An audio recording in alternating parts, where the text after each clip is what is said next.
प्राजक्ता अकेली बैठी शून्य में देख रही थी। उसे कोई अंदाजा नहीं था कि उसके आसपास क्या हो रहा है। उसकी शादी को लगभग 4 महीने बीत चुके थे। वह पुणे के पास एक छोटे से गांव में पाटिल के घर बहू बनकर आई थी। वह अपने नए घर में अच्छी तरह से बस गई थी। उसकी सास उसे बहुत लाड़ प्यार देती थी। उसका पति भी स्नेही था, लेकिन आज हालात अलग थे। सुबह उठने के बाद से वह एक अलग ही दुनिया में जी रही थी। उसका पति यानी आशीष उससे बात कर रहा था, लेकिन वह ज़्यादा जवाब नहीं दे रही थी। उसे लगा कि उसकी तबीयत ठीक नहीं है, तभी वह ऐसा व्यवहार कर रही है। इसलिए उसने उससे ज़्यादा नहीं पूछा और सांत्वना देने के लिए कुछ भी नहीं कहा। वह नीचे गया और अपनी माँ यानी अनीता को प्राजक्ता की हालत के बारे में बताया। इस पर अनीता ने कहा, ओ उसे कुछ हो रहा होगा, तू काम पर जा, मैं देख लूँगी। इस बीच अनीता की छोटी बहू यानी उनके छोटे बेटे तेजस की पत्नी कविता की एंट्री हुई। प्रेम विवाह होने के कारण उनकी और तेजस की शादी प्राजक्ता से पहले हुई थी, इसलिए वो इतने समय से घर में अकेली रह रही थी। जब वो अंदर आई तो अनीता ने उससे कहा, अरे उस प्राजक्ता को देख, क्या हुआ है? कविता ने कहा, उन्हें क्या हुआ? अनीता ने कहा, वही तो मैं तुझे बता रही हूँ। आशीष कह रहा था कि वह सुबह से चुपचाप बैठी है। कविता बोली, ठीक है माँ, मैं देखती हूँ। कविता ऊपर प्राजक्ता के कमरे में आई। प्राजक्ता अभी भी वही बैठी थी। प्राजक्ता को देखकर बोली, क्या हुआ दीदी, ऐसे क्यों बैठी हो? प्राजक्ता ने कुछ नहीं कहा। तभी उसे अलमारी के पास कुछ नजर आया। वहाँ एक अजीब औरत बैठी थी। हाथों में सफ़ेद चूड़ियाँ, बिखरे बाल, गले में गहने, चेहरे पर मुस्कान लिए वह प्राजक्ता को देख रही थी। प्राजक्ता आंखों में आंसू लिए उसे देख रही थी। उसकी आंखों में डर साफ झलक रहा था। वह बिस्तर से उठी और चिल्लाते हुए भागी। वहाँ खड़ी कविता से टकरा गई, लेकिन कविता उस पर ध्यान न देते हुए पीछे मुड़कर देखती हुई खड़ी थी। वह काँप रही थी। कविता ने उनसे कहा, क्या हुआ दीदी?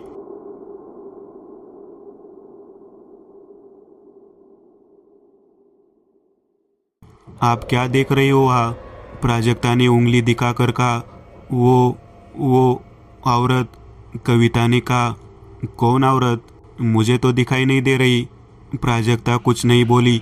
इतने में अनीता वहाँ आ गई। उन दोनों को देखकर वो बोली, तुम दोनों को क्या हो रहा है? मैंने नीचे से प्राजक्ता की आवाज़ सुनी, इसलिए मैं जल्दी से ऊपर आ गई। कविता बोली, अरे माँ, दीदी को एक औरत दिख रही है। क्या? कौन औरत? मुझे नहीं पता, इसलिए वे इतने डरे हुए हैं। प्राजक्ता, तुम थोड़ी देर बिस्तर पर लेटो, मैं डॉक्टर को बुलाती हूँ। माँ, आप यही रुको ना। ओ, कविता यही है। प्राजक्ता बिस्तर पर सोई थी। कविता उसके पास बैठी थी और उसके बिस्तर के नीचे वही औरत थी जो कविता के पीछे से ऊपर आई। इसलिए कविता का इस पर ध्यान नहीं गया, लेकिन प्राजक्ता ने उसे देखा। वह चिल्लाने लगी, कविता, वो देख, पीछे देख। कविता ने चौंक कर पीछे देखा, लेकिन औरत गायब हो चुकी थी। कविता ने कहा, दीदी, आपकी तबीयत ठीक नहीं है, इसलिए आपको ऐसा लग रहा है। प्राजक्ता को कुछ समझ नहीं आया, लेकिन वो औरत उस बिस्तर के नीचे रेंग रही थी। इसी बीच कविता को नीचे से कुछ जलने की गंध आई। उसने देखा कि चाय अभी भी शेगड़ी पर रखी हुई थी और अनीता डॉक्टर से बात कर रही थी, तो कविता वैसे ही नीचे चली गई। कविता के बाहर जाते ही प्राजक्ता के कमरे का दरवाज़ा अपने आप बंद हो गया। अचानक प्राजक्ता का बिस्तर नीचे से झटका खाते हुए हिलने लगा। प्राजक्ता बहुत डरी हुई थी। वह चीखने की कोशिश कर रही थी, लेकिन उसकी आवाज़ बाहर नहीं आ रही थी। वह उठकर बिस्तर पर बैठ गई। तभी वही औरत उसके सामने आकर बैठ गई। उसके कमरे की लाइटें जल बुझ रही थी। खिड़कियां बंद थी, इसलिए कमरे में अंधेरा था। एक अजीब सी लाल साड़ी पहने, माथा लाल कुमकुम से रंगा हुआ, हाथों में चूड़ियाँ, बिखरे हुए बाल, आंखों की पुतलियों के चारों ओर रक्त का लाल घेरा। वो एक पैर मोड़कर और दूसरा पैर नीचे बिस्तर पर रखकर बैठी थी। प्राजक्ता बहुत डर गई। वह बिस्तर से उठकर भागने लगी। उसके बाल खींचे गए। वह वापस बिस्तर पर गिर गई। धीरे धीरे उसकी आंखों के सामने अंधेरा छा गया। जल्द ही डॉक्टर आ गए। अनीता उनके साथ आई। उसके बाद कविता भी आई। अनीता ने कमरे के दरवाजे को धक्का दिया। अंदर अंधेरा था। वे आश्चर्यचकित थे क्योंकि सभी घरों में बिजली थी, लेकिन केवल प्राजक्ता के कमरे में बिजली गई थी। उन्होंने खिड़कियां खोल दी। अब कमरे में हल्की सी रोशनी थी। डॉक्टर प्राजक्ता के पास गए। प्राजक्ता सो रही थी। उन्होंने उसके माथे को छुआ। वह गर्म था। तभी प्राजक्ता ने अपनी आंखें खोली। उसकी लाल आंखें देखकर डॉक्टर भी एक पल के लिए चौंक गए। उसी पल उसने डॉक्टर का हाथ पकड़ लिया और बोली, क्या तू मुझे ठीक करने आया है? और हंसने लगी। कविता और अनीता अवाक रह गई। प्राजक्ता का व्यवहार उसके लिए अप्रत्याशित था। डॉक्टर ने अपना हाथ खींच लिया और फिर उसने इंजेक्शन लगाया और उसे देने के लिए प्राजक्ता के पास गए। इतने में प्राजक्ता ने इंजेक्शन लिया और डॉक्टर के हाथ में लगा दिया। डॉक्टर के मुंह से चीख निकल गई। उनके हाथ से खून बह रहा था। प्राजक्ता पागलों की तरह हंस रही थी। उसने हंसना बंद कर दिया और बोली, डॉक्टर, दोबारा मेरे पास मत आना, नहीं तो मैं तुझे वही इंजेक्शन लगा दूंगी। घबराकर डॉक्टर बाहर चले गए। उनके पीछे कविता और अनीता भी बाहर आ गई। अनीता ने प्राजक्ता के कमरे का दरवाजा बाहर से बंद कर दिया। उसे एक पागल डॉक्टर की जरूरत है, उन्हें बुलाओ, डॉक्टर ने दया भाव से कहा और चले गए। कविता बोली, माँ, दीदी को क्या हो गया है? वह ऐसा व्यवहार क्यों कर रही है? अनीता ने कहा, यह मामला अलग है कविता, डॉक्टर इसमें कुछ नहीं कर पाएंगे। यह भूत प्रेत का कब्जा है और इसका समाधान भी वैसा ही चाहिए। कविता घबरा गई। क्या भूत प्रेत का कब्जा? अनीता कुछ कहने ही वाली थी कि उसी दिन सुबह खेत पर गए तेजस और उसके पिता दिगंबर अपने मजदूर के साथ घर पर आए। उन्हें पता ही नहीं चला कि घर में क्या हुआ। अनीता ने कविता से कहा, तुम तेजस को खाना परोसो।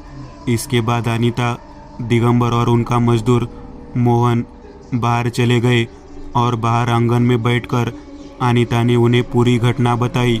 इस पर दिगंबर ने कहा, अचानक ये कैसा दर्द? अनीता ने कहा, हमें इसे बढ़ने से पहले ही खत्म करना होगा। दिगंबर ने कहा, तो क्या करे? क्या मैं एकदंत को फ़ोन करूं? मुझे लगता है कि किसी और को फ़ोन करके समय बर्बाद करने का कोई मतलब नहीं है। अनीता ने कहा, मैं तो यही कहने वाली थी कि एकदंत को फ़ोन करो और मोहन को कार लेकर भेज दो उन्हें लाने के लिए। दिगंबर ने एकदंत को फ़ोन किया। सौभाग्य से एकदंत घर में ही थे। उनकी और दिगंबर के बीच थोड़ी बातचीत हुई। शाम करीब 6 बजे मोहन एकदंत को लेकर आया। एकदंत द्वार पर खड़े थे। नारंगी कुर्ता, पैरों में काली जीन्स, माथे पर टीला, गले में त्रिशूल पेडेंट वाला रुद्राक्ष, पैरों में कोल्हापुरी चप्पल। जैसे ही उन्होंने घर में कदम रखा, उन्हें एहसास हुआ कि यहाँ कुछ अलग है। वे अंदर आए और सोफे पर बैठ गए। वहाँ अनीता ने उन्हें सारी बात बताई। एकदंत ने कहा, ओह, ऐसा है। जब मैं घर आया तो मुझे यहाँ कुछ अलग सा महसूस हुआ, यानी मुझे एक नकारात्मक ऊर्जा महसूस हुई। दिगंबर ने कहा, एकदंत, हमें आप पर पूरा भरोसा है, कृपया हमें इसे बाहर निकालें। एकदंत ने कहा, पहले हम प्राजक्ता को देखेंगे, फिर देखेंगे कि क्या किया जा सकता है। एकदंत, दिगंबर, अनीता प्राजक्ता के कमरे में आए। कमरे में अंधेरा था क्योंकि बाहर सूरज डूब चुका था। कविता एक बड़ी टॉर्च लेकर उनके पीछे पीछे ऊपर चली गई। प्राजक्ता अभी भी बिस्तर पर लेटी हुई थी। जब एकदंत ने प्रवेश किया तो अचानक उसकी आंखें खुल गई। वह बिस्तर पर उठकर बैठ गई। उसके बाल बिखरे हुए थे, उसके चेहरे पर काले निशान थे, उसकी आंखें लाल लाल थी। वह वहाँ बैठी थी। उसका एक पैर मुड़ा हुआ था और दूसरा पैर बिस्तर पर नीचे था। अपना पैर हिलाते हुए उसने अपनी आंखें उठाई और एकदंत की ओर देखा। जैसे ही कविता ने टॉर्च को उसकी ओर बढ़ाया, एकदंत उसके चेहरे में बदलाव को स्पष्ट रूप से देख सकते थे। उसने वही जलती हुई आंखों से देखा और बोली, तू मुझे रोकने आया है? अगर जान प्यारी है तो यहाँ से चला जा। लेकिन अब दिगंबर, अनीता, कविता डर गए थे, क्योंकि उन्हें इस तरह की उम्मीद नहीं थी। थोड़ी देर सन्नाटा छा गया। जैसे ही एकदंत आगे बढ़े, प्राजक्ता पीछे हट गई और अपना सिर दीवार पर पटका रही थी। एकदंत को झटका लगा। प्राजक्ता ने हंसते हुए कहा, क्या रे, अब आ गया? अगर तू थोड़ा सा भी आगे आया तो मैं इसकी जान ले लूंगी। फिर भी एकदंत नहीं रुके। वे आगे बढ़े। प्राजक्ता ने अपना सिर फिर से दीवार पर जोर से मारा। एकदंत अब रुक गए। उन्होंने सोचा, उन्होंने पहले कभी ऐसा अनुभव नहीं किया था। उन्होंने कहा, चलो वापस चले। तो वे वापस लौट गए। सभी लोग उनके पीछे पीछे कमरे से बाहर चले गए। नीचे आते ही एकदंत ने कहा, यह तो कुछ और है। यह बुरी शक्तियाँ डराने का दिखावा करती है, लेकिन यहाँ तो ये सच में प्राजक्ता की जान भी ले सकती है। मुझे समझ नहीं आ रहा कि आखिर यह कौन है। दिगंबर ने कहा, तो अब हमें क्या करना चाहिए? एकदंत ने कहा, मैं रात में यह देखने की कोशिश करता हूँ कि क्या मुझे कुछ समझ आ रहा है। वास्तव में अगर आप मुझे प्राजक्ता के संपर्क में आई कोई चीज़ मिल जाती तो मुझे पता चल जाता कि उसके साथ क्या हुआ था। लेकिन अब मैं बिना किसी चीज़ के उसका अतीत जानना चाहता हूँ। अनीता ने कहा, लेकिन अगर आज रात प्राजक्ता को कुछ हो गया तो? एकदंत ने कहा, फिर भी वह दोपहर से प्राजक्ता की जान ले सकती थी, इसलिए आशा करते हैं कि वह रात में कुछ नहीं करेगी। दिगंबर ने कहा, चलो एकदंत, मैं तुम्हें तुम्हारा कमरा दिखा दूँ। दिगंबर के पास एक बड़ा बंगला था जो पुरानी और नई दोनों स्थापत्य शैली में बना था। बाहर एक आंगन, 3 तरफ खुली जगह, फिर एक गेट। अंदर नीचे 4 कमरे थे, ऊपर 3 कमरे और ऊपर एक छत थी जिसमें मुख्य बैठक कक्ष से ऊपर जाने के लिए एक सीढ़ी थी। उस सीढ़ी के पीछे वाले कमरे में एकदंत रहने वाले थे। रात को आशीष घर आया तो घर का माहौल देखकर उसे एहसास हुआ कि कुछ अलग हुआ है। अनीता ने उसे सब कुछ बताया। पहले तो उसे विश्वास नहीं हुआ, लेकिन बाद में जब सभी उसे कहानी सुना रहे थे तो उसे विश्वास हुआ। सभी लोग रात के खाने के लिए एक साथ बैठे हैं। तब एकदंत ने आशीष से कहा, आशीष, इस सब में तुम्हारी भूमिका महत्वपूर्ण होगी, क्योंकि प्राजक्ता चाहे कैसा भी व्यवहार करे फिर भी उसके पास मत जा। याद रख, वह प्राजक्ता नहीं है। तो आज तू किसी दूसरे कमरे में सो जा। रात को खाना खाने के बाद सभी लोग अपने कमरे में चले गए। रात के 11 बज चुके थे। एकदंत अपने कमरे में ध्यान में बैठे थे। इस बीच उनका दरवाज़ा बजा।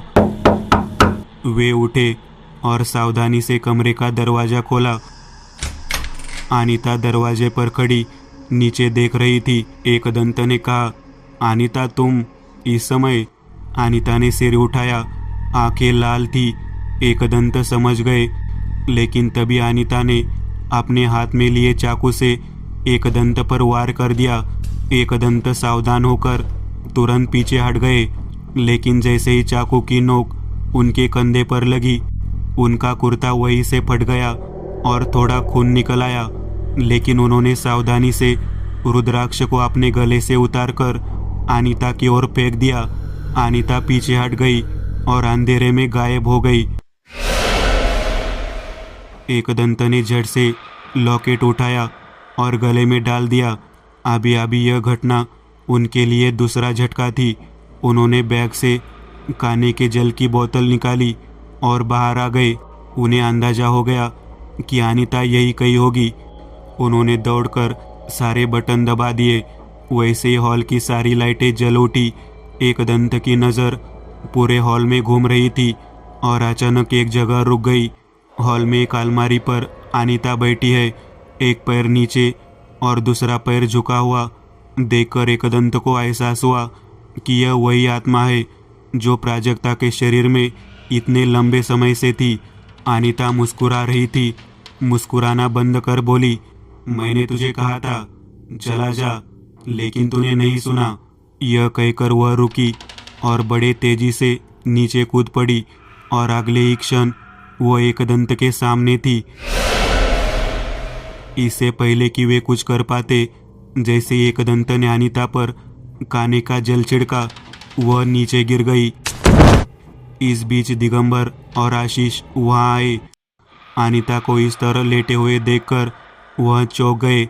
दिगंबर ने कहा, क्या हुआ एकदंत?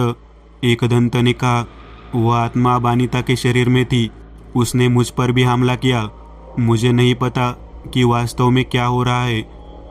आशीष ने कहा, लेकिन आप क्या करें? एकदंत ने कहा, तू पानी लेकर आ, हम पहले अनीता को होश में लाएंगे। कुछ ही देर में अनीता को होश आ गया। सब लोग वही बैठे थे। एकदंत बोले, क्या हुआ अनीता, तुम्हें कुछ याद है? अनीता ने कहा, मैं शांति से सो रही थी, मुझे नहीं पता कि मैं यहाँ कैसे पहुँची। एकदंत ने कहा, ठीक है, अब तुम सब सो जाओ और याद रखना, अगर कमरे का दरवाज़ा बजेगा तो कोई नहीं खोलेगा। मैं आपके सभी कमरों के बाहर एक रेखा खींच दूंगा, जिससे बुरी ताकत आपके कमरे में प्रवेश नहीं कर पाएगी। एकदंत बात कर ही रहे थे कि उनका ध्यान प्राजक्ता के कमरे की ओर गया। तेजस को कमरे से बाहर आता देख आशीष ने उसे नीचे बुलाया। आशीष बोला, तू उस कमरे में क्या कर रहा था?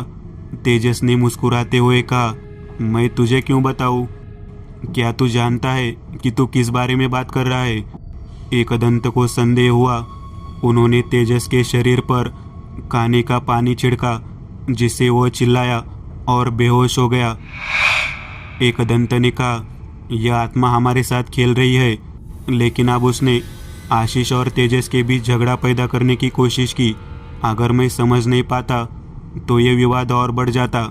यह आत्मा कोई साधारण आत्मा नहीं है। दिगंबर ने कहा, वास्तव में आपका क्या मतलब है? एकदंत ने कहा, समय आने पर बताऊंगा, लेकिन अभी तो तेजस को होश में लाना है। काफ़ी देर तक चेहरे पर पानी की छींटे मारने के बाद तेजस को होश आ गया। उसे कुछ भी याद नहीं था। इस बीच उस बंगले की सारी लाइटें बंद हो गई। हर तरफ अंधेरा फैल गया। कोई जगह से हिलना मत। एकदंत ने अपने मोबाइल की फ्लैशलाइट चालू की और चारों ओर देखा। हर कोई वहां था। इस बीच प्राजक्ता के कमरे से उसकी चीख सुनाई दी। आशीष ने कहा, एकदंत आप क्या करें? अब ये क्या है? मेरी प्राजक्ता को कुछ नहीं होगा ना? एकदंत ने कहा, तुम सब एक कमरे में रहो, मैं देखूंगा कि क्या करना है। आप चलो, कविता जहाँ है। वे सभी उस कमरे की ओर बढ़े जहाँ कविता सो रही थी। तेजस और आशीष के हाथ में एक बड़ी टॉर्च थी। अंदर जाते ही वे चौंक गए। कविता वहाँ सो रही थी और उसके पास कोई औरत बैठी थी। अंधेरे में उसका चेहरा ठीक से नजर नहीं आ रहा था। सभी को पीछे छोड़ते हुए एकदंत आगे बढ़े। तभी औरत की आवाज आई, तू मुझसे मिलने वापस आया? कितनी जल्दी है तुझे मरने की?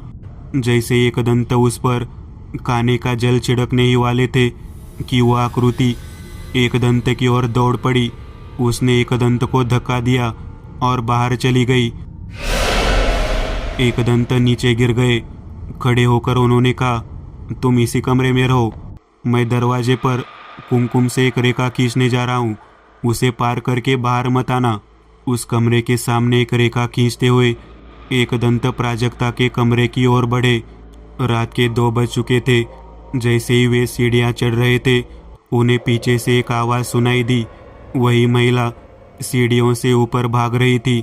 वह हंसती हुई तेजी से एकदंत के पास से गुजरी और अंधेरे में गायब हो गई।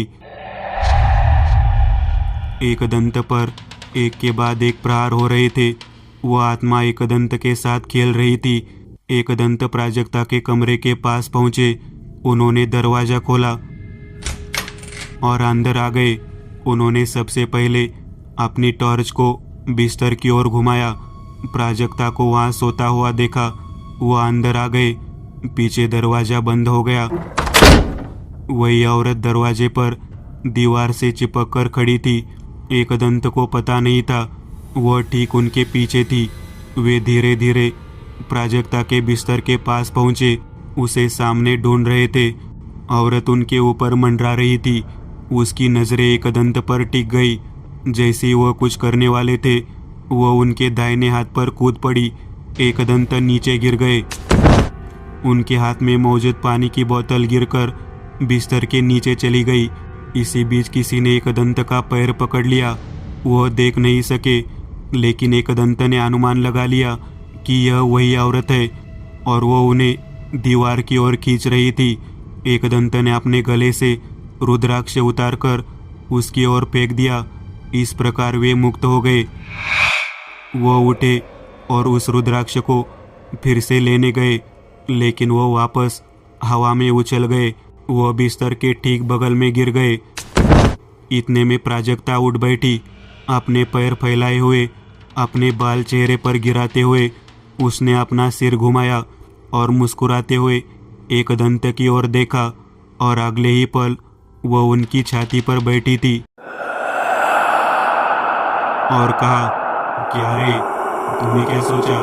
तू कोई जादुई प्रयोग दिखाएगा और मैं तुझे डर जाऊंगी? एकदंत भी आप डर गए। उसने अब उनका गला पकड़ लिया। एकदंत का हाथ अपनी जेब पर गया। उन्होंने जेब से एक थैली निकाली। थैली में रखी राख कनिपनाथ की कब्र से ली गई थी।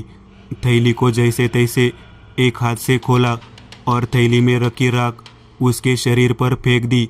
जैसे ही प्राजक्ता एक तरफ गिरी और बेहोश हो गई, एकदंत ने राख ली और प्राजक्ता के माथे पर लगा दी और उन्होंने प्राजक्ता के सिर से कुछ बाल उखाड़े और उसी पेडेंट काने जल के साथ नीचे चले गए। उन्हें वो मिल गया जो वे चाहते थे। वे जल्दी से अपने कमरे में चले गए। पिशाच वेद खोलकर उसके सामने बैठ गए। किसी वस्तु की सहायता से अपने अतीत को देखने का ज्ञान उन्हें पिशाच वेद ने दिया था। इसके प्रयोग से उन्होंने प्राजक्ता के अतीत को जानना शुरू किया। उनके सामने कई बातें उजागर हुई। इसके बाद एकदंत उस कमरे के पास पहुंचे जहां सब लोग थे। अंदर हर कोई चिंतित था। उन्होंने अनेक प्रश्न पूछकर एकदंत को चकित कर दिया। एकदंत ने कहा, मैं तुम्हें सब कुछ बताऊंगा, लेकिन उससे पहले एक बात बताओ, क्या तुम्हारे मंदिर में विष्णु की मूर्ति है?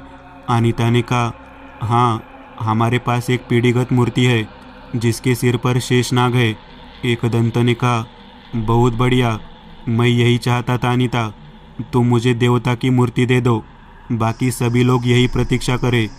एकदंत और अनीता अपने देवता के मंदिर के पास गए। वहाँ रखी विष्णु की मूर्ति एकदंत ने ले ली और उसके बाद वे वापस चले गए। उनके पीछे से वही आवाज आई, तू सुनेगा नहीं? हाँ। जैसे एकदंत ने पीछे देखा, अनीता ने तेजी से चाकू फेंका और वो एकदंत के कंधे में घुस गया। उसे इतनी तेजी से फेंका गया कि वह लगभग हड्डी से टकरा गया। एक भयानक दर्द उनके पूरे शरीर में हुआ।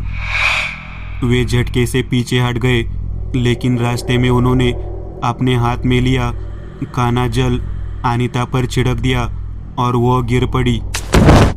वह खड़े हुए, फिर अपनी जेब से बची हुई राख निकाली और अनीता के माथे पर लगा दी। उन्होंने कंधे में फंसा चाकू निकाला। उनके कंधे में बहुत दर्द हो रहा था। चाकू निकालते ही खून का बहाव बढ़ गया। वे भी अपने कमरे में चले गए। उन्होंने अपने बैग से एक पट्टी निकाली और लगा ली। इसके बाद उन्होंने हवन पात्र लिया, उसमें समिधा डाली और आग जलाई। यज्ञ कुंड के सामने स्वास्तिक बनाया। उसके सामने नारियल रखा गया, कुमकुम से घेरा बनाया और वे उसमें बैठे। उनके सामने विष्णु की मूर्ति रखी गई। यज्ञ में उन्होंने नरकामय धूप जलाई, जिसकी एक अजीब गंध पूरे कमरे में फैल गई। इसके बाद उन्होंने पिशाच वेद खोला, जिसका एक अध्याय शंखचूर्णी उनकी आंखों के सामने था। उन्होंने एक एक करके मंत्रों का जाप करना शुरू कर दिया। धूप की गंध से मंत्रों की तीव्रता तेज होती दिख रही थी। जब वे मंत्रों का जाप कर रहे थे तो उन्हें अजीब आवाज़ें सुनाई देने लगी।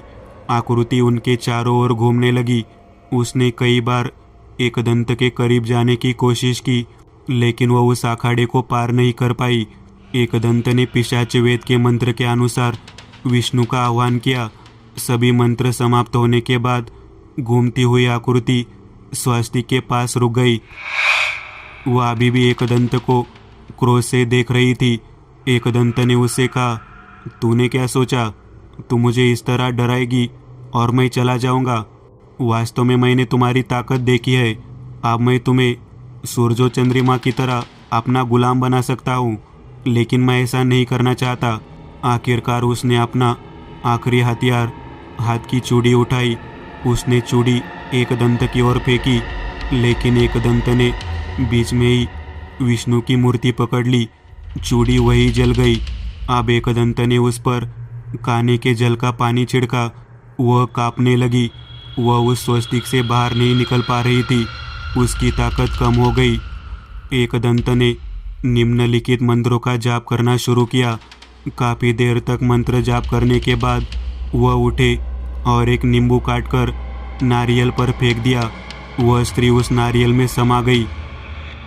एकदंत ने नारियल को काने के जल में डुबाया और उसमें रस्सी बांधी।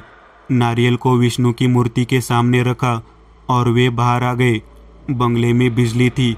अनीता को होश में लाकर एकदंत, सब लोग थे, उन कमरे में चले गए। वहां जाकर एकदंत ने कहा, आप सब कुछ ठीक है, मैंने बुरी ताकत को रोक दिया है, लेकिन अभी एक और काम करने की ज़रूरत है।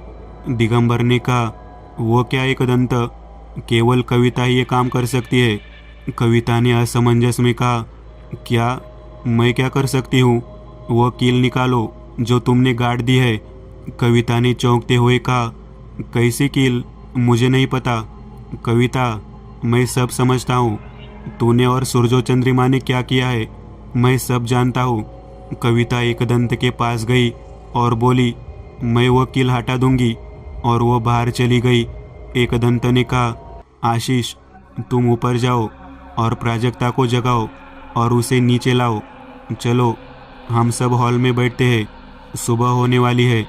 प्राजक्ता कमज़ोर महसूस करते हुए आशीष के साथ नीचे आ गई, लेकिन वह सचेत थी। कविता ने कील लाकर एकदंत के सामने रख दी। एकदंत ने कील और नारियल को लाल कपड़े में लपेट लिया। सब लोग बैठे थे। एकदंत ने कहा, तुम्हारे बहुत सारे प्रश्न होंगे, मैं तुम्हें सब कुछ बताऊंगा। दिगंबर ने गुस्से से कहा, एकदंत, बताओ इस कविता ने क्या किया है? एकदंत ने कहा, यह सब कविता से शुरू हुआ है ना कविता? कविता ने रोते हुए कहा, हाँ, मैंने यह सब किया, लेकिन मैंने नहीं सोचा था कि यह इस स्तर तक जाएगा। अनीता को भी गुस्सा आ गया और बोली, क्या किया तूने? आप बताएगी? कविता ने कहा, जब से ये प्राजक्ता घर में आई है, इस घर में मेरी अहमियत खत्म हो गई है। बड़ी बहू होने के नाते उसे सारा सम्मान मिलता है। मैं कब तक इसे झेलती रहूंगी? इतने दिनों तक मैं इस घर में रानी की तरह रह रही थी, और अब अगर वो आएगी तो मेरे साथ नौकरानी जैसा व्यवहार किया जाएगा। इसलिए मैंने उसे सबक सिखाने का फैसला किया। इसके लिए मैं एक काली विद्या सूरजो चंद्रमा से मिली। मेरी दोस्त ने मुझे इनका पता दिया था। उसने कई बुरी ताकतों को कैद कर लिया है। उसकी मदद से मैं प्राजक्ता को पागल करने जा रही थी, और एक बार जब वो पागल हो गई तो अपने आप यह घर छोड़ देगी और इस घर में फिर से मेरी जगह होगी। उसकी बात सुनकर तेजस को गुस्सा आ जाता है। वह उसे मारने के लिए दौड़ता है, लेकिन आशीष उसे रोक देता है। तेजस ने कहा, छोड़ो दादा, ये कैसी औरत है जो वैनी के बारे में इतना बुरा सोच रही है? ऐसी औरत को जिंदा क्यों छोड़ा जाए? कविता रोते हुए कहती है, हाँ, मैं भी यही डिजर्व करती हूँ। मैं खुद से बहुत नाराज हूँ। एकदंत ने कहा, देखो, तुम सब शांत हो जाओ, आप सब ठीक है। कविता को अपनी गलती का एहसास हो गया है, हमें और क्या चाहिए? दिगंबर ने कहा। एकदंत, लेकिन आगे क्या हुआ? एकदंत ने कहा, वह सूरज और चंद्रमा एक गुप्त विद्या का प्रयोग करती थी, डामोरी। उस विद्या के कारण आगोरी तांत्रिक उन बुरी शक्तियों का प्रयोग कर सकते थे जिन्हें उन्होंने कैद कर रखा था। उस सूरज और चंद्रमा ने कई वर्षों तक अभ्यास करके एक शंखचूर्णी को कैद कर लिया था। शंखचूर्णी बंगाल में पाई जाती है। जो स्त्री विवाह के दूसरे दिन मर जाती है वह शंखचूर्णी बन जाती है। उसकी शक्ति उसके हाथ की चूड़ियाँ होती है। ऐसी शंखचूर्णी को काले जादू की मदद से किसी पर भी उतारा जा सकता है। सूरज और चंद्रमा ने यही किया। साथ ही शक्ति देने के लिए उन्होंने कविता को अपने घर के बाजू में गाड़ने के लिए डामोरी विद्या द्वारा मंत्रित 4 किले दी। लेकिन जब वह शंखचूर्णी यहाँ आई तो कुछ अलग ही हुआ। उस सूरज और चंद्रमा को इस बात का अंदाजा नहीं था कि मैं यहाँ आऊँगा, लेकिन जब मैं आया तो वह शंखचूर्णी विचलित हो गई और फिर वह दूसरे लोगों के शरीर में भी प्रवेश कर गई। दरअसल कोई भी आत्मा इतनी शक्तिशाली नहीं होती कि वो एक साथ अलग अलग लोगों के शरीर में प्रवेश कर सके। तो मैं भी असमंजस में था, लेकिन जब मैंने प्राजक्ता के बालों की मदद से आतित को देखा तो मुझे एहसास हुआ कि यह एक शंखचूर्णी है। यह इतनी शक्तिशाली है कि यह कितने भी लोगों के शरीर में प्रवेश कर सकती है। अन्य आत्माएं उसी शरीर से जुड़ी रहती है, लेकिन उसे उस शरीर की परवाह नहीं है। इसलिए जब मैं पहली बार आया तो वो प्राजक्ता को मार सकती थी। दिगंबर ने कहा, तो फिर तुमने वास्तव में क्या किया? एकदंत ने कहा, पिशाच वेद में दिया गया है, अकेले विष्णु के पास शंखचूर्णी को रोकने की शक्ति है। इसलिए विष्णु की शक्ति से मैंने उसे एक नारियल में कैद कर दिया। अब मैं इस नारियल को और इस कील को अपने साथ ले जाऊंगा। किसी सही जगह पर जाकर इस नारियल को जलाना होगा। दिगंबर ने कहा, लेकिन उसने तुम पर इतने वार कैसे किए? क्योंकि तुम्हें बहुत कष्ट हुआ है। एकदंत ने कहा, उसकी शक्ति बहुत ज़्यादा थी दिगंबर। जब भी मैंने उस पर काने का जल फेंका उसने सिर्फ शरीर छोड़ दिया, उसे और कुछ नहीं हुआ। मैंने कभी इतनी शक्तिशाली आत्मा का सामना नहीं किया। वह कब किसी के शरीर में घुसकर हमला कर दे कुछ कहा नहीं जा सकता था, और वो बिना शरीर के भी हमला करने की ताकत रखती थी। उसने अंत में मुझ पर निकारा से हमला किया। जब उसने अपनी चूड़ी फेंकी, केवल विष्णु के पास उसे रोकने की ताकत थी, इसलिए मैं बच गया। दिगंबर ने कहा, आपने हमारे लिए इतना कुछ किया एकदंत, हम आपको किन शब्दों में धन्यवाद दे सकते हैं। लेकिन आप यहाँ 2 दिन रुके और आपका कंधा ठीक हो जाए और फिर जाए। क्या आप मेरी बात मानेंगे? एकदंत ने कहा, मैं आपकी इच्छा के लिए 2 दिन रुकूंगा, लेकिन मैं उससे ज़्यादा इंतज़ार नहीं कर सकता, क्योंकि किसी को हमेशा मेरी ज़रूरत होती है। और मैं जानता हूँ कि अगर मैं वहाँ नहीं रहूँगा तो क्या हो सकता है। एकदंत ने एक और विभत्स मामले को सुलझा लिया था और अगली कहानी तक उनकी यात्रा इसी तरह जारी रही।